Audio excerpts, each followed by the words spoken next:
Pitágoras, fundador del pitagorismo, y el Bhagavad Gita, en concreto del Advaita Vedanta. ¿Qué similitudes tienen?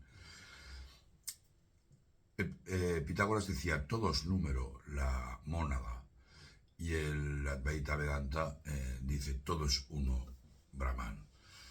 Y también coinciden en la reencarnación del alma, el samsara. Para Pitágoras define un camino matemático hacia el uno, y el Advaita Vedanta, el camino del conocimiento, el Jnana Yoga, para unirse con Brahman. Como vamos a ver, es sorprendente las similitudes entre las principales enseñanzas de Pitágoras y del Advaita Vedanta, también definido en el Bhagavad Gita y más tarde sistematizado por Adi Shankara Acharya.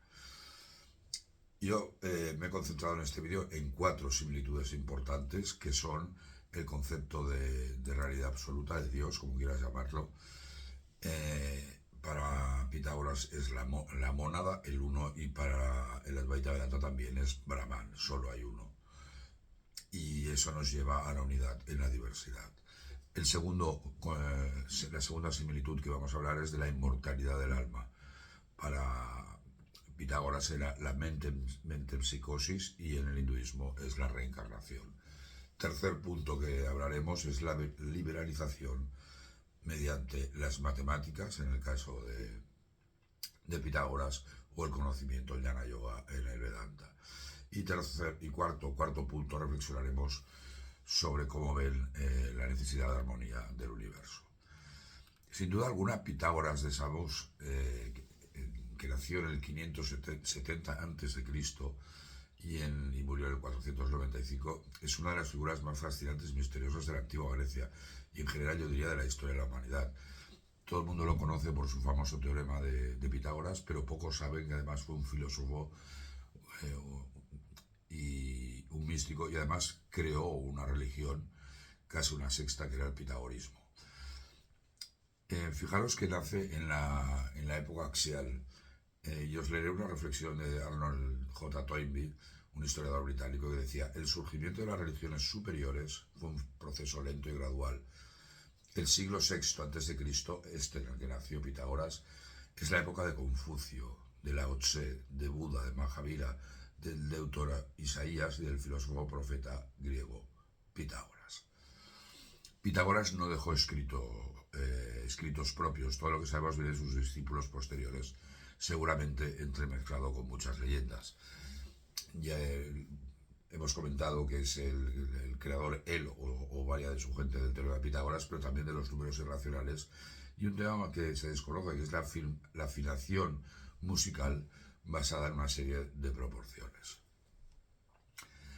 Pitágoras funda el pitagorismo, que es un movimiento filosófico, religioso y científico fundado por él. Fue una de las corrientes más influyentes de la filosofía presocrática, conocida por combinar matemáticas y misticismo y ética en una forma de vida integral. Recordemos una frase de Swami Vivekananda, mi admirado Swami Vivekananda, que decía que el arte, la ciencia y la religión no son más que 3 formas diferentes de expresar una única verdad.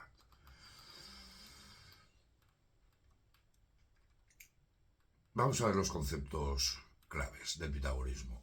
Los números como la esencia. Todo el universo es número, está gobernado por relaciones numéricas. Los números son la realidad última. Todas las cosas son números. Recordad que los hindús dividen los ciclos del universo en kalpas. El pitagorismo también habla de una armonía cósmica. El universo es un cosmos ordenado y armónico. Los planetas producen una música de las esferas inaudibles para los seres humanos.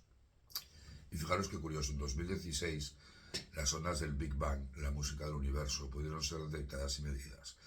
Si estás más interesado sobre este tema, busca en internet el proyecto LIGO, L-I-G-O. En definitiva, nos define unas proporciones matemáticas en música y astronomía.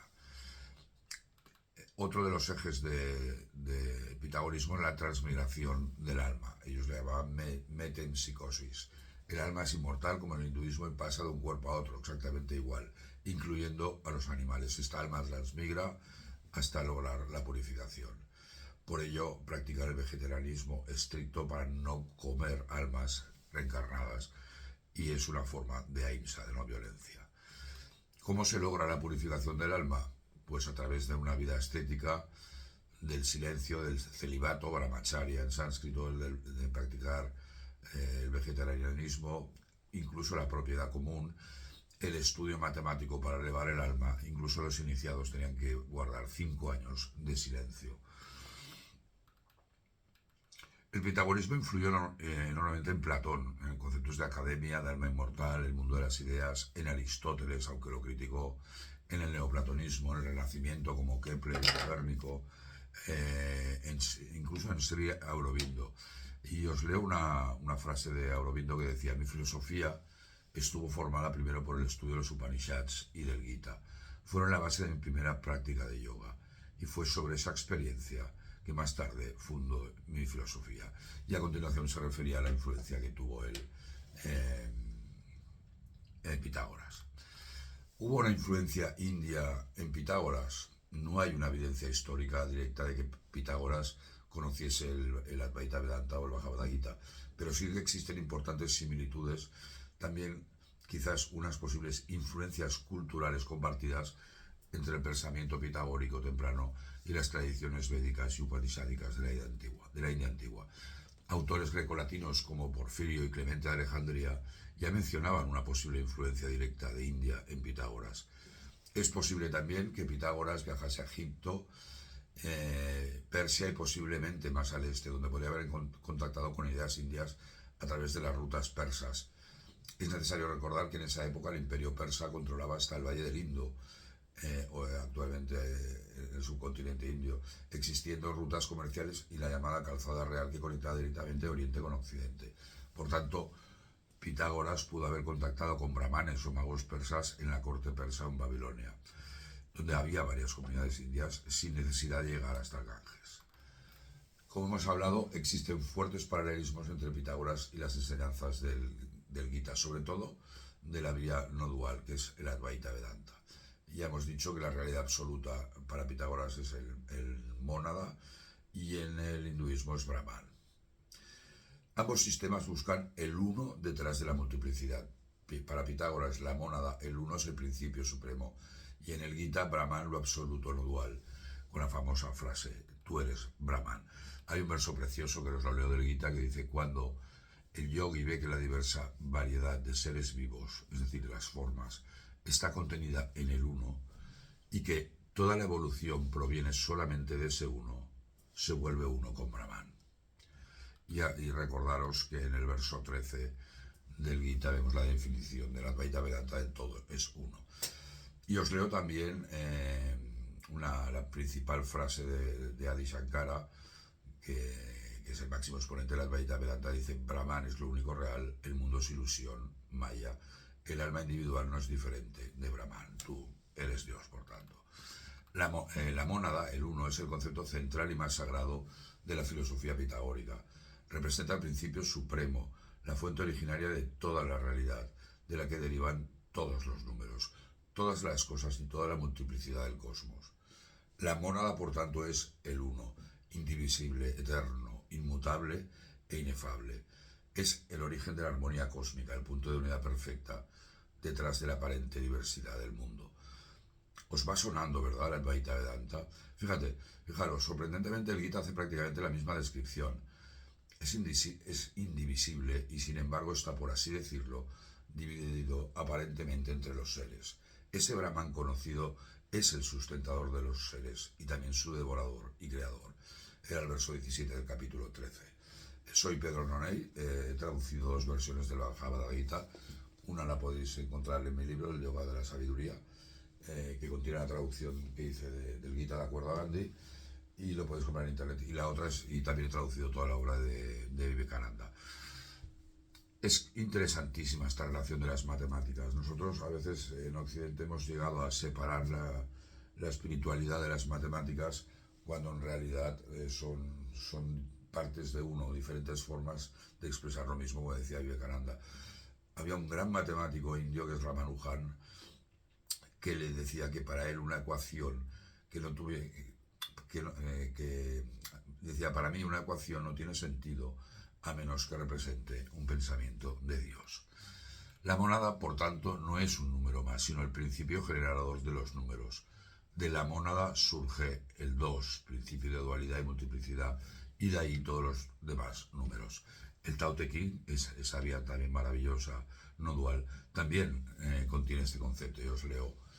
Dice, el Tao engendra el 1 engendra el 2, el 2 engendra el 3 engendra las 10.000 cosas. Las 10.000 cosas se refiere a la humanidad. Y sigue, las 10.000 cosas llevan al yin a la espalda y abrazan al yang en el pecho. La armonía surge del equilibrio de estos alientos. Si nos fijamos, la mónada pitagórica comparte una esencia muy similar con Brahman, el absoluto no dual del Advaita Vedanta.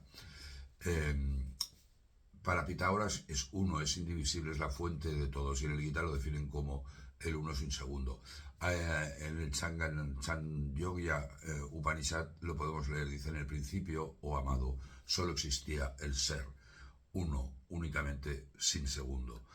Y en el verso 77 del capítulo 7, uno de los versos que a mí más me gusta del Gita dice, oh Arjuna, no hay nada superior a mí, todo reposa en mí como gemas ensartadas en un hilo. Por tanto, en Pitágoras el 1 genera el 2 y de ahí se genera toda la diversidad, pero todo viene del 1. Y en el Gita la realidad última detrás de Maya, la ilusión, hace que el ignorante vea la multiplicidad y diversidad, la no continuidad.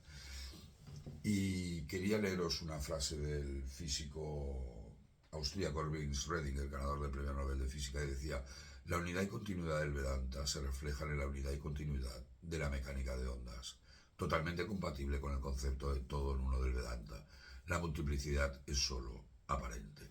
Fijaros esa conexión tan potente entre las vías no duales como el Advaita Vedanta y el taoísmo con la ciencia del siglo XX, con estas mentes privilegiadas como Erwin Schrödinger o Albert Einstein, que admiraban el Bhagavad Gita y el Vedanta.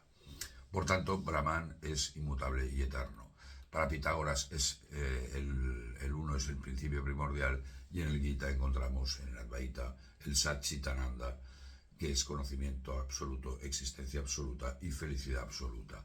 Y lo encontramos en varios versos del Gita, pero hay uno del capítulo 2 que dice, lo irreal nunca viene a la existencia y lo real nunca deja de existir. Estos dos, lo irreal y lo real, solo ha sido afirmado verdaderamente por quienes conocen la verdad. Por lo tanto, hay una unidad trascendente. En Pitágoras todo procede de y retorna a la mónada, y en el Gita el Atman, el verdadero yo, el hombre real, es Brahman, es el famoso Tattvam Asi, tú eres eso.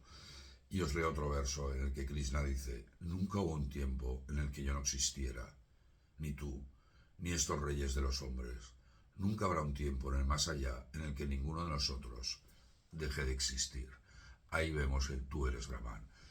En cuanto a la liberación, en Pitágoras la vía de la liberación es la meditación en los números y la armonía del universo. En el Gita es mediante el Jnana Yoga. El camino del conocimiento se alcanza la realización de la no dualidad, el moksha.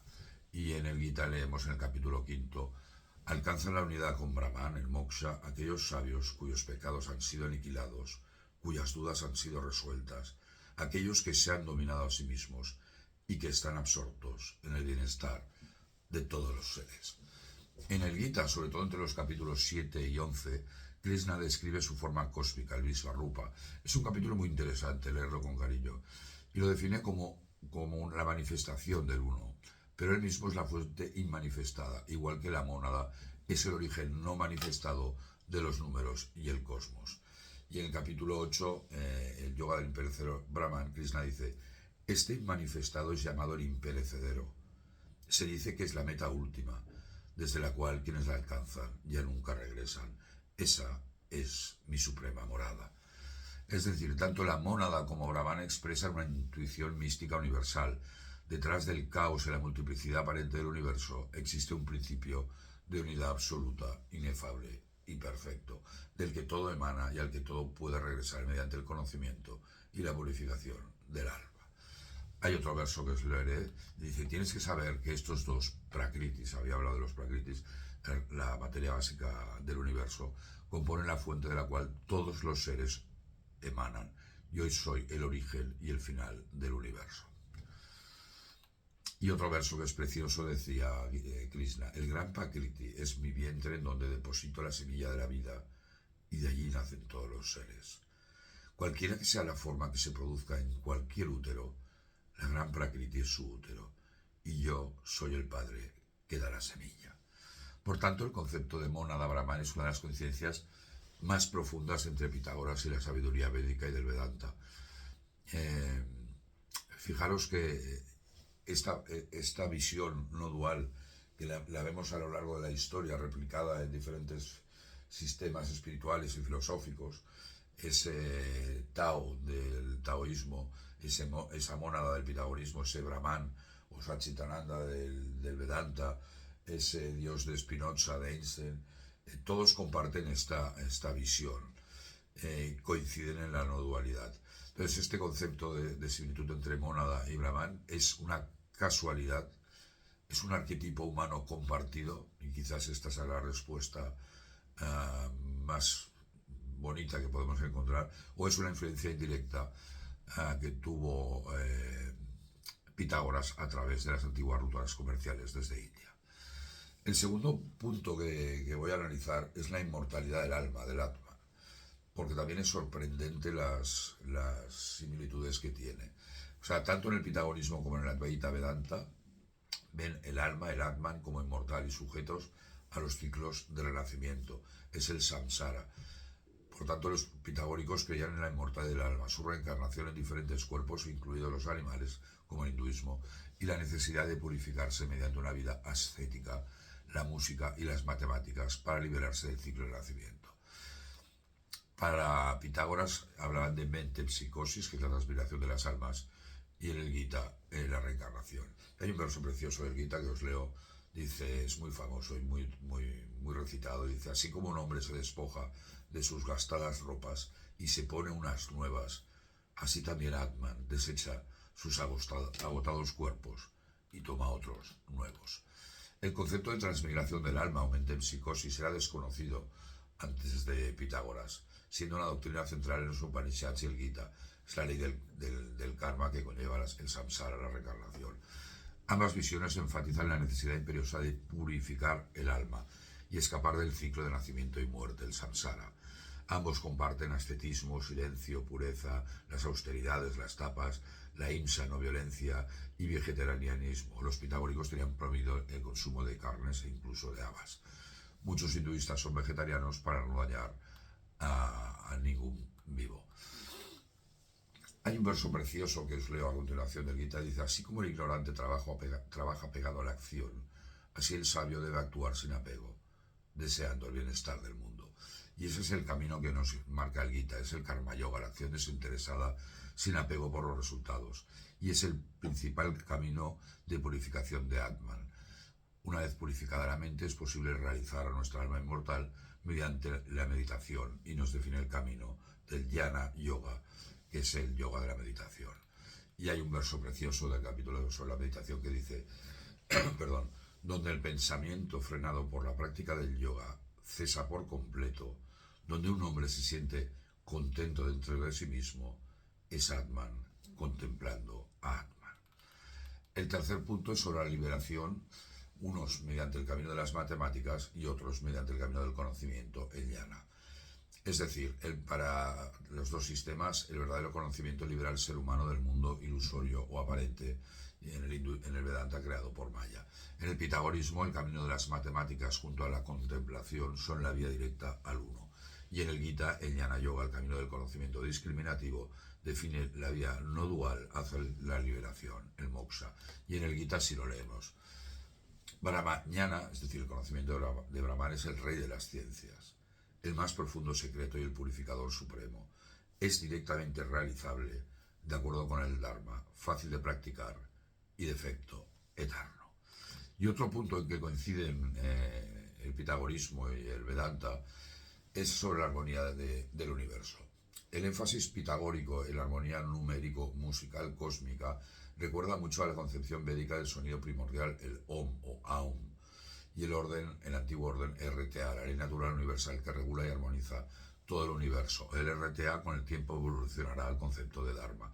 Y os leo un verso del Gita en donde Krishna dice: de este universo yo soy el padre, la madre, el creador, el ancestro. Yo soy lo que se debe saber, la sílaba sagrada Om. En Pitágoras, para Pitágoras el cosmos está ordenado por los números y la música. Hay una armonía cósmica y la música de las esferas, y los números son el principio divino. En el Gita vemos cómo hemos pasado del RT al Dharma, define el orden, y una vibración primordial que es el Om. Es decir, ambos comparten una visión del universo como una estructura armónica, matemática, espiritual. Podríamos concluir estas similitudes entre Pitágoras y el Advaita Vedanta diciendo, bueno, seguramente Pitágoras llegó hasta Persia, esto es prácticamente seguro, en donde pudo haber tenido contactos con brahmanes de India. Y esta influencia la podemos identificar principalmente en 4 aspectos, que es la realidad absoluta, unos le llaman mónada y otros brahman, pero es el mismo uno, en la inmortalidad del alma y reencarnación, en la liberación mediante las matemáticas o el conocimiento, y en la necesidad de la armonía del universo. Muchos autores modernos, como desde Schopenhauer, Aldous Huxley, Sri Aurobindo o Radhakrishnan, han visto estas coincidencias, una especie de sabiduría perenne, universal. Qué bonito es el aviano dual de todos los caminos espirituales. Todos convergen, la ciencia, las matemáticas, la física, la espiritualidad, la religión, el Tao, el Gita, el Advaita Vedanta, Pitágoras, Spinoza, Einstein, Schrödinger. Todos convergen en ese mismo y único uno. Muchas gracias, soy Pedro Loney, experto y traductor de la Bhagavad Gita, y si te ha gustado esta versión, compártela y distribúyela y coméntala y dale un like si te apetece. Muchísimas gracias. Om Namaste.